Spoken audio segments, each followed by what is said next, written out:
Hello students, और new topic is probability.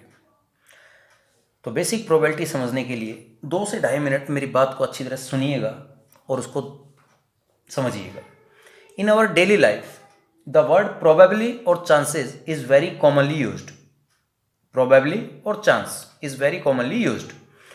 हम अक्सर कहते हैं, we often say probably I will secure first position in the examination, या probably it may rain today. There is an element of uncertainty. दोनों ही example में आप श्योर नहीं हैं, तो यहां पर एक अनसर्टेनिटी है, and the measure of this uncertainty is known as probability. In our previous class we have study experimental probability. Experimental probability, or it is called empirical probability. While in 10th class we have studied about theoretical or axiomatic probability.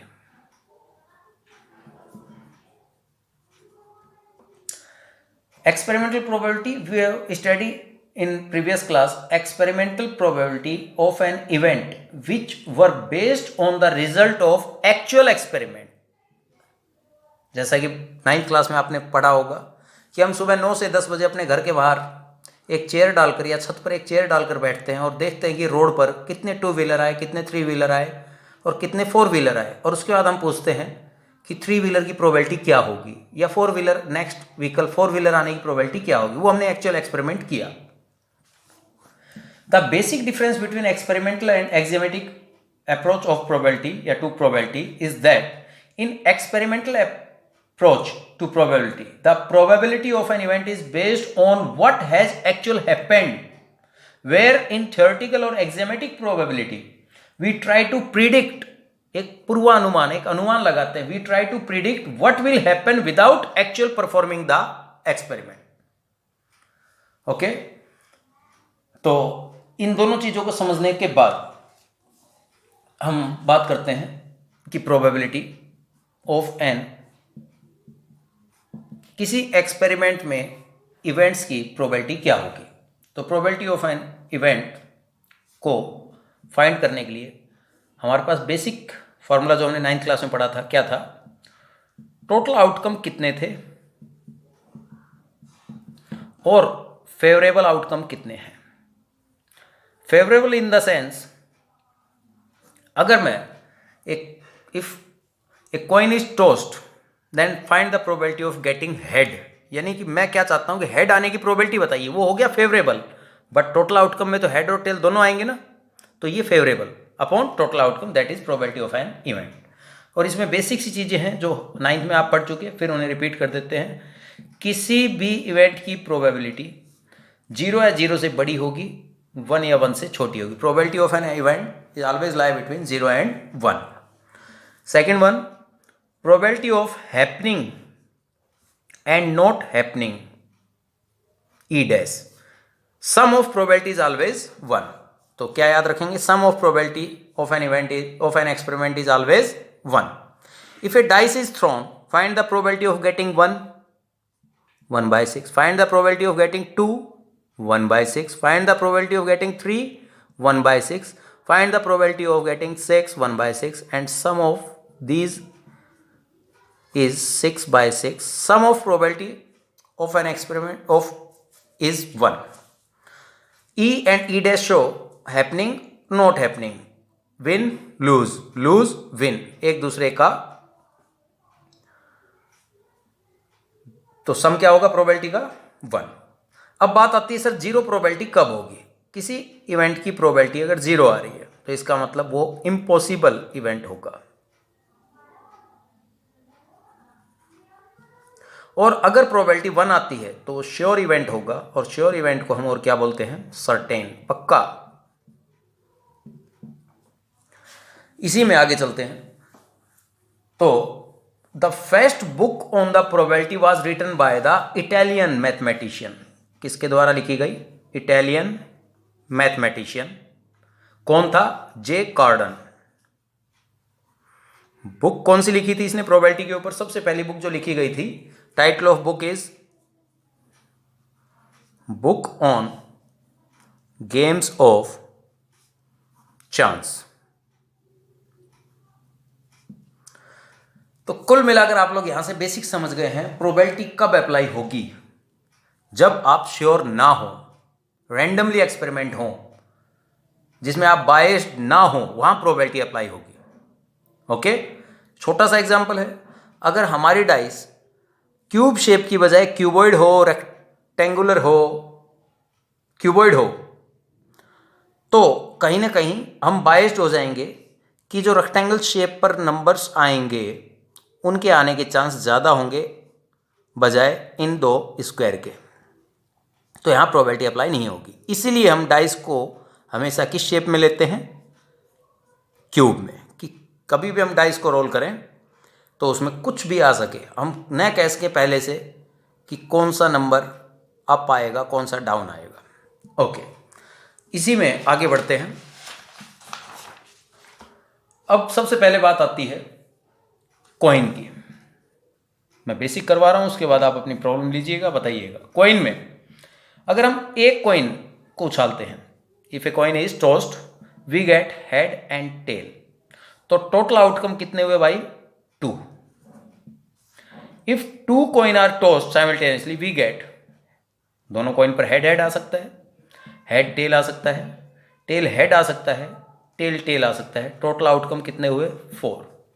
If 3 coin are tossed simultaneously, we get, कितने होंगे total outcome? If 3 coin are tossed simultaneously, sir जब एक coin था, 2 outcome थे, तो total outcome आए 2 की power 1। 2 coin थे, 2 ही आउटकम आएंगे, हेड या टेल, 2 की पावर 2।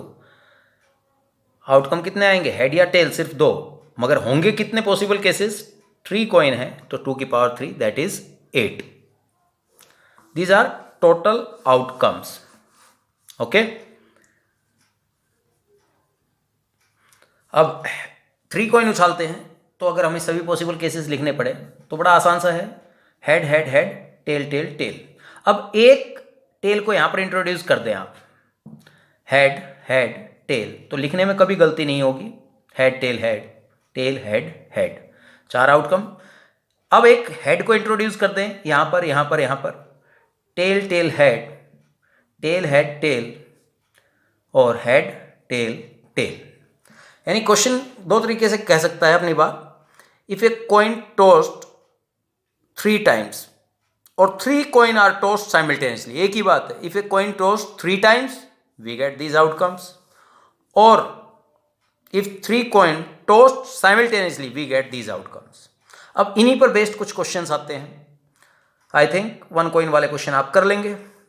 2 कॉइन पर या 3 कॉइन पर जो इंपॉर्टेंट क्वेश्चन है, सबसे पहले तो बात आती है find the probability of in case of 2 coin. If 2 coin tossed simultaneously, और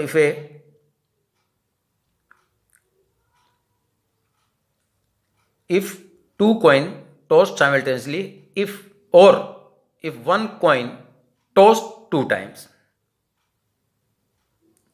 तो प्रोबेबिलिटी 2 कॉइन में किस किस चीज की पूछी जा सकती है? Find the probability of getting exactly 1 head, exactly 1 head.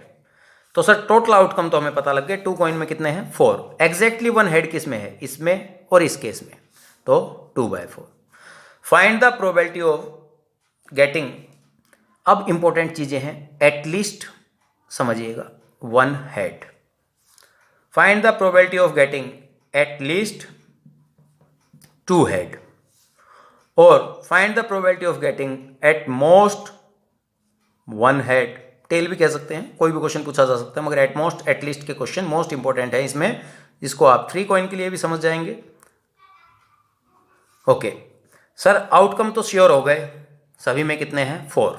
ठीक है भाई, बात आती है फेवरेबल केसेस क्या है।